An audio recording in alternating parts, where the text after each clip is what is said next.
ولا متخذات اخدان, دوستیاں لگانے کی اجازت. خدن کہتے ہیں گرل فرینڈ کو, سہیلی کو, خفیہ دوستی کو خدن, اخدان اس کی جمع آتی ہے. لا متخذات اخدان, اللہ نے صاف لفظ میں گرل فرینڈ کا ذکر کیا قرآن میں. کتنی واضح آیتیں کہ تم اس کو بطور فرینڈ کے نہیں رکھ سکتے.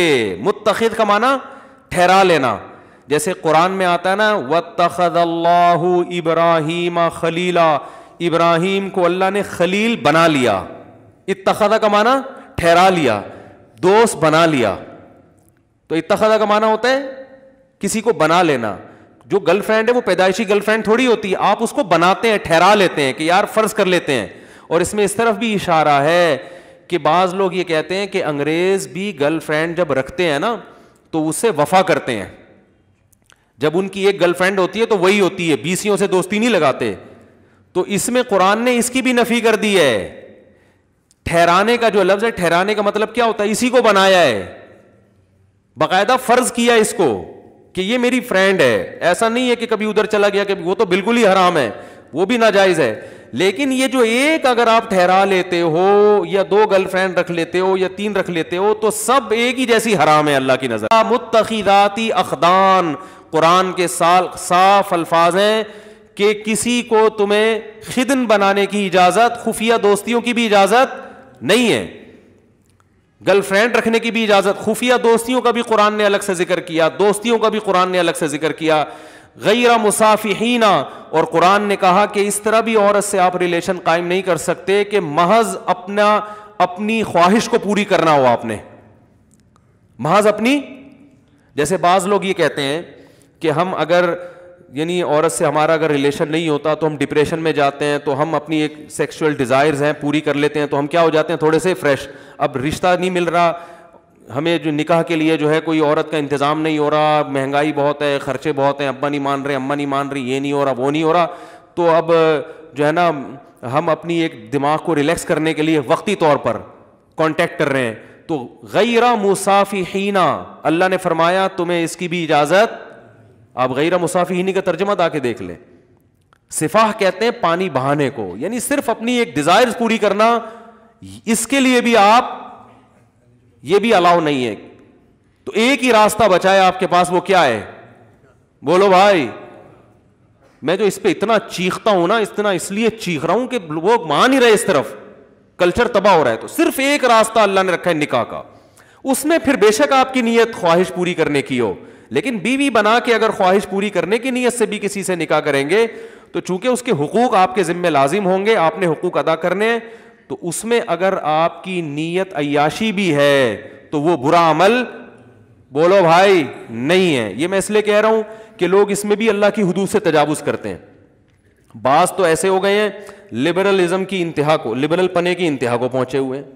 انہوں نے بھائی ہماری مجبوری ہے اور گرل فرینڈ نہیں ہوگی تو ہم یہ ڈپریشن میں جاتے ہیں, اور یہ ہو جاتا ہے وہ ہو جاتا ہے, تو مجبوری ہے. اور بعض نے پھر وہ جو آج کل ایک نیا فتویٰ چل رہا ہے یوٹیوب پہ, جو ہے نا اپنے ہاتھ سے اپنی خواہش پوری کرنے کی بھی بعض لوگ گنجائش دے رہے ہیں. تو یہ تمام راستے اللہ نے میرے بھائی کیا کر دیے, بند. آپ کے پاس اللہ نے صرف ایک راستہ چھوڑا ہے, وہ کیا ہے, نکاح. تو اب ایک طرف غلو تو یہ ہے کہ حرام چیزوں کی اجازت, دوسرا غلو یہ ہے کہ حلال میں بھی لوگوں نے کچھ اپنی طرف سے قیدیں لگا دی ہیں. مثال کے طور پر ایک آدمی اگر شادی کر رہا ہے, وہ صرف اس لیے شادی کر رہا ہے کہ یار میں ایک حلال لذت سے فائدہ اٹھانا چاہتا ہوں. بعض دفعہ انسان کسی لڑکی کے حسن و جمال سے متاثر ہو کے شادی کرتا ہے, خوبصورت ہے وہ, تو اس پہ بھی اسلام میں کوئی پابندی, بولتے کیوں نہیں بھائی, نہیں ہے, کوئی پابندی نہیں ہے. ہاں ہم ترغیب دیتے ہیں بیوہ سے کرو اور طلاق یافتہ سے کرو, وہ ٹھیک ہے, ترغیب کی حد تک تو بہت کچھ ہے, لیکن جائز یہ بھی ہے کیونکہ زنا نہیں کر رہا وہ. اور دوسری بات یہ کہ وہ عیاشی کی نیت سے بھی اگر کر رہا ہے تو یہ عیاشی ایسی ہے جو عیاشی برا عیاشی نہیں ہے, اس لیے کہ جس سے بھی آپ نکاح کرو گے چاہے خوبصورتی کی بیس پہ کر رہے ہو, جب بیوی بنے گی تو 10 ذمہ داریاں آپ کے اوپر, بولتے کیوں نہیں بھائی, آ جائیں گی. تو یہ عیاشی اپنے خرچے پہ ہو رہی ہے, لہذا اس پر کسی کو انگلی اٹھانے کی اجازت نہیں ہے, اپنے خرچے پہ ہو رہی ہے, اپنی ذمہ داری پہ ہو رہی ہے, ٹھیک ہے نا, تو جائز ہے یہ. اس لیے علماء نے مسئلہ بیان کیا, 1000 سال پہلے فقہ کی کتابوں میں یہ مسئلہ لکھا ہوا ہے کہ ایک آدمی صرف عیش کی نیت سے بھی اگر شادی کرتا ہے, خوبصورت سے خوبصورت لڑکی تلاش کر کے وہ نکاح کرتا ہے, لیکن اس کا ارادہ ہے کہ میں اس کے حقوق ادا کروں گا, تو ایسے آدمی کو ملامت کرنے والے پر کفر کا خطرہ ہے. کفر کا خطرہ اس لیے کہ قرآن مجید میں اللہ نے ارشاد فرمایا الا علی ازواجہم او ما ملکت ایمانہم فانہم غیر ملومین, کہ جو اپنی بیوی سے اپنی خواہشات پوری کرتے ہیں یہ لوگ قابل ملامت نہیں ہیں. تو جب اللہ نے ایک سرٹیفکیٹ دے دیا, ایک اسٹیمپ لگا دی کہ یہ آدمی حلال طریقے سے جو اپنی خواہش پوری کر رہا ہے یہ قابل ملامت نہیں ہے, تو جب اللہ نے ایک سرٹیفکیٹ آپ کو دے دیا کہ قابل ملامت نہیں ہے, تو آپ کیوں زیادہ صوفی بن کے, فنٹر بن کے زیادہ نیک بننے کی کوشش کر رہے ہو اور آپ اس کو ملامت کر رہے ہو؟ بات آ رہی ہے سمجھ میں؟ تو یہ ایک میں بھی ہے, دو میں بھی, تین میں بھی, چار میں, معذرت کے ساتھ وہ ٹاپک آ گیا, لیکن کیا کریں. اگر کوئی دوسری اس نیت سے کر رہا ہے, بھائی وہ اس نیت سے کر رہا ہے یار میرے پاس وسائل ہیں, میرے پاس اسباب ہیں, میری ایک بیوی ہے لیکن میں چاہتا ہوں ایسی 2-3 اور ہونی چاہیے, ایک بہت اچھی ہے تو 2-3 اور اچھی ہو جائیں, تو کیا زبردست. وہ ایک آدمی سے کسی نے پوچھا نا تمہاری عمر کتنی ہے, اس نے کہا 18 سال. اس نے کہا یار زبردست بھائی 18 سال. تو 10 سال بعد ملا, پوچھا کتنی عمر ہے, کہہ رہے 18 سال. کہہ رہے 10 سال پہلے بھی 18. اس نے کہا آپ 18 پہ اتنے خوش ہوئے تھے کہ دوبارہ سے 18 سال ہے. ٹھیک ہے, دوبارہ سے کتنی ہے, 18 سال. آپ کے جواب سے مجھے مزہ اتنا آیا تھا. تو ایک آدمی کی شادی ہوئی, اتنی اچھی بیوی ملی اس کو, تو بھائی یار ایک اور ایسی ہو جائے, اللہ نے وسائل دیے ہیں, میں گھر دے سکتا ہوں, الگ گھر اس کے ساتھ نہیں, گھر دے سکتا ہوں اس کو, میرے پاس وسائل ہیں, تو کوئی بات نہیں بھائی. اگر آپ کا مقصد صرف جائز عیش و عشرت ہے تو بھی ٹھیک ہے, کوئی دوسرا آپ کو ملامت, تو اسلام نے اس کو لیگل قرار دیا. کیونکہ وجہ اس کی ہے کہ اس بہانے کسی عورت کو ٹھکانا تو مل رہا ہے نا, اس کو ایک عدد میاں بھی تو مل رہا ہے, اس کی بھی تو حلال خواہش پوری ہو رہی ہے, اور دوسرا اس کو کفالت مل رہی ہے, اس کی اولاد کو باپ مل رہا ہے, اس کی ہونے والی اولاد کو. تو اتنے سارے اسلام اس کو فائدے عورت کو اس عمل کے ذریعے پہنچاتا ہے. اس لیے اسلام نے اس کی کھلی اجازت دی ہے کہ عیش کی نیت سے بھی کرتے ہو, اس پہ کوئی صوفی پابندی نہیں لگا سکتا. سمجھتے ہو یا نہیں سمجھتے ہو؟ تو اس لیے اس میں گھبرائے نہیں کرو. اگر کوئی میرے پاس لوگ آ رہے ہیں گھبرائے ہوئی ٹانگوں کے ساتھ, یار وہ لڑکی مجھے بہت پسند آ گئی ہے اور میں تو, لوگ کہنے دیں کہ یار تم تو مزے کے لیے شادی کر رہے ہو, تو یار میں تو, میرا بھی ضمیر مجھے ملامت کر رہا ہے. میں نے کہا کیوں ملامت کر رہے ہیں بھائی, آپ اپنے پیسوں سے نہاری کھاتے ہو مزے کے لیے, اپنے پیسوں سے انڈے والے برگر کے بجائے زنگر برگر کھا رہے ہو آپ, تو حلال ہے نا. تو ایسے ہی میرے بھائی یہ بھی حلال ہے, لیکن اس میں عورت کو کیا ہے, فائدہ ہے. فائدہ یہ ہے کہ جیسے اللہ نے ڈیزائرز آپ میں رکھی ہیں, عورت کے اندر بھی ڈیزائرز رکھی ہیں. آپ میں رکھی اس لیے تاکہ آپ اس کی ڈیزائرز پوری کرو, اور اس کی ڈیزائرز, اس کے ذریعے آپ کی ڈیزائرز پوری ہوں. اگر اس خواہشات پہ آپ قابو پا کے بیٹھ جائیں گے تو صرف آپ کا نقصان نہیں ہے, عورت کا بھی نقصان ہے. اس میں بہت مشکل ہے بات سمجھانا. دیکھو اگر ہم برگر انڈے والا کھانا چھوڑ دیں تو اس برگر والے کا بھی تو نقصان ہے نا اس میں. وہ کہے گا یار تم لوگ مسور کی دال پہ گزارا کر رہے ہو, میرے تو انڈے والے برگر کے کاروبار سارا کیا ہو گیا, ٹھپ ہو گیا نا. تو ہم یہ کہیں گے بھائی جن کے پاس پیسہ ہے وہ انڈے والا برگر بھی کھائیں, زیادہ پیسہ ہے تو زنگر برگر بھی کھائیں وہ, کیونکہ برگر والوں کو بھی تو اللہ نے روزی دینی ہے کہ نہیں دینی. تو اللہ جب دولت مندوں کو دولت دیتا ہے تو صرف ان کی توند بھرنے کے لیے نہیں دیتا, وہ اس لیے دیتا ہے تاکہ دولت کو کئی لا یکون دولتم بین الاغنیاء منکم, یہ دولت صرف مالدار ہاتھوں میں نہ گھومے. اس دولت کو دولت مند آدمی غریبوں پہ خرچ کرے, غریب کو دولت ملے گی, اور دولت مند آدمی غریبوں سے اس دولت کے ذریعے اپنا کام لے گا. نہیں آ رہی بات؟ تو اگر مالدار لوگ حلال عیش و عشرت بھی چھوڑ دیں گے تو اس میں صرف مالداروں کا نقصان نہیں ہے, بلکہ بہت سے لوگوں کے کاروبار کیا ہو جائیں گے. بولتے کیوں نہیں بھائی, بہت سے غریبوں کا بھی بیڑا غرق ہو جائے گا. اب یہ کروڑ پتی تاجر جو بڑی بڑی کمپنیاں کھول کے بیٹھے ہوئے ہیں, ان کو خیال آئے کہ چلو یار 4 مہینے تبلیغ میں لگائے, اب 8 مہینے کے لیے چلتے ہیں, اور پھر پوری زندگی کے لیے چلتے ہیں, اور تبلیغ میں بھی اپنے آپ کو وقف کر دیا اور اپنی فیکٹری بھی بند کر دی. تبلیغ میں تو وقت لگائیں ضرور, لیکن فیکٹری بھی بند کرو یار, چھوڑو کیا کرنا ہے. تو بھائی آپ کا جو پیسہ آ رہا تھا وہ تو رکے گا, مگر اس فیکٹری کے ملازمین کا بھی بیڑا, بولو بھائی, غرق ہو جائے گا. تو یاد رکھو اللہ نے جو آپ کو صحت دی ہے نا, طاقت دی ہے, جسم میں قوت دی ہے, جو آپ انڈے پراٹھے پھوڑ رہے ہو طبیعت سے بیٹھ کے, اور لاہوری, ہمارے جو لاہوری لوگ ہیں وہ گوجرانوالا اور لاہور میں ماشاءاللہ خوراک اتنی ٹائٹ ہے ان لوگوں کی. گوجرانوالا میں مشہور ہے کہ آپ کسی گوجرانوالا والے سے پوچھیں کہاں سے آ رہے ہو, تو وہ جواب دے گا کھانا کھا کے آ رہا ہوں. کہاں جا رہے ہو؟ کھانا کھانے جا رہا ہوں. اور یہ میں نے دیکھا ہے.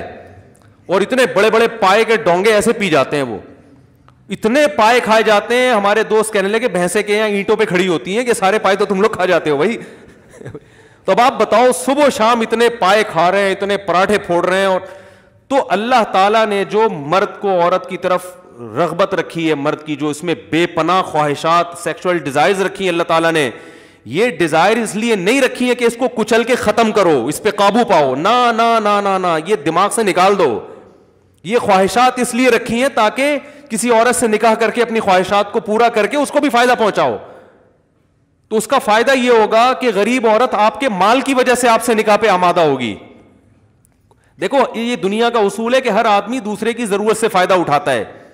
تو جب مالدار لوگ میں اللہ نے ان کو, ظاہر ہے یہ پائے وائے تو وہ مالدار لوگ زیادہ پھوڑتے ہیں, ٹھیک ہے نا, ان کی صحتیں زیادہ اچھی ہوتی ہیں. تو نتیجہ یہ نکلے گا کہ یہ مجبور ہوں گے. تو غریب عورتیں کیا کریں گی, ان کو مہر زیادہ ملے گا, ان کو ان کے اسٹینڈرڈ سے اوپر کا. میں ایسے لوگوں کو جانتا ہوں جنہوں نے کسی طلاق یافتہ بیوہ سے شادی کی, غریب سے, پورا فلیٹ بک کرا کے دے دیا اس کو, منتھلی ٹھیک ٹھاک ان کی جو ہے نا اماؤنٹ باندھ دیا, گاڑی لے کے دے دی ان کو, ٹھیک ہے نا. تو عورت کو فائدہ ہو رہا ہے کہ نہیں ہو رہا؟ تو اب اس میں یہ کہا جائے کہ نہیں نہیں اپنی دنیا کی خواہشات پوری نہیں کرنی چاہیے, یہ غلط ہوتا ہے. یہ سب فضول قسم کی باتیں ہیں. جو جائز خواہشات اللہ نے رکھی ہیں, قل من حرم زینت اللہ التی اخرج لعباده والطیبات من الرزق, اے نبی آپ ان سے کہہ دیجئے کہ کون ہے جس نے زینت کو حرام کر دیا اور پاکیزہ رزق کو اپنے بندوں پر, میرے بندوں پر حرام کر دیا. کون یہ پابندی لگانے والا ہے؟ کون؟ گویا اللہ کہہ رہے ہیں اس صوفی کو لے کر آؤ میرے سامنے, میں نے پیدا کی ہیں. قل ہی للذین آمنوا فی الحیات الدنیا, دنیا میں بھی تو اصل تو ایمان والوں کے لیے. کافر کو تو غریبی میں مل رہا ہے, لیکن اب غریبی زیادہ ہو گئی ہے, ٹھیک ہے نا. جو غریبی ہے وہ کیا ہو گئی ہے, غریبی والے غریبی زیادہ لے کے جا رہے ہیں, اور جو مسلمان تھا وہ کیا ہے, وہ اسی بحث میں لگا ہوا ہے. تو اس لیے حرام اور حلال میں میرے بھائی فرق کرو. حرام بہت برا ہے, زنا بہت برا ہے اسلام میں. بدنظری کے بارے میں قرآن کے کیا الفاظ ہیں, یعلم خائنۃ الاعین, آنکھوں کی خیانت کو بھی جانتا ہے وہ. یہ جو انٹیوں کو نظریں گھما گھما کے دیکھ رہے ہو نا, تو اللہ فرماتے ہیں یہ آنکھوں کی خیانت کو بھی, اس میں بھی پکڑ ہوگی, اللیگل ہے. نا نا, تمہارے لیے صرف تمہاری بیوی بس. ہاں اس میں یہ ہے کہ اب اس میں اللہ نے تمہیں چھوٹ دی ہے بھائی. اور اللہ نے کیا فرمایا, ما طاب لکم من, یہ میرا ٹاپک نہیں ہے, بس ابھی آ رہا ہوں, آپ لوگ گھبرائیں نہیں. وہ خواتین بیان سن رہی ہوتی ہیں, بھاگ جاتی ہیں, اوپر بھی بیٹھی ہوئی ہوں گی, بالکل بھاگ نہ جائیں. خواتین کو تسلی دلا رہا ہوں, 1 مہینے تک اس ٹاپک پر اب میں انشاءاللہ بات نہیں کروں گا, کوشش اس کی ہوگی. اس میں خواتین کا بھی تو فائدہ ہے یار, کتنا فائدہ ہے. بہت سی خواتین کو میاں نام کی چیز ملی ہے, وہ کسی کی دوسری بیوی بن گئی, تیسری بیوی بن گئی, ورنہ تو وہ بیچاری ان کی زندگیاں تو برباد ہو گئی تھیں. کتنے, جب میں فون اٹھایا کرتا تھا نا, میرے پاس بہت ساری خواتین کے فون آتے تھے, ہمیں اپنے لیے, ہمیں اپنی پاک دامنی کی حفاظت کرنا مشکل ہو گیا ہے, برائی کی طرف جا رہے ہیں ہم. لوگوں کو پتہ چلتا ہے یہ طلاق یافتہ ہے, کوئی نکاح کا پیغام نہیں بھیجتا, دوستیاں لگانے کی کوشش کرتے ہیں لوگ. اور خواتین پھر ظاہر ہے عورت میں بھی ایک حد تک صبر ہے نا, تو برائی کی طرف جا رہی ہیں. تو بہت ساری عورتوں کو الحمدللہ ٹھکانہ مل گیا, ان کو گھر مل گیا, ان کو میاں مل گیا. چلو پورا نہیں, آدھا ملا, 1/4 مل گیا, لیکن مل تو گیا نا. تو 1/4 نہیں ہوتا, آدمی پورا ہی ہوتا ہے, ٹھیک ہے. تو اس لیے بھائی اس میں عورتوں کے فائدے کے لیے میں بات کر رہا ہوں.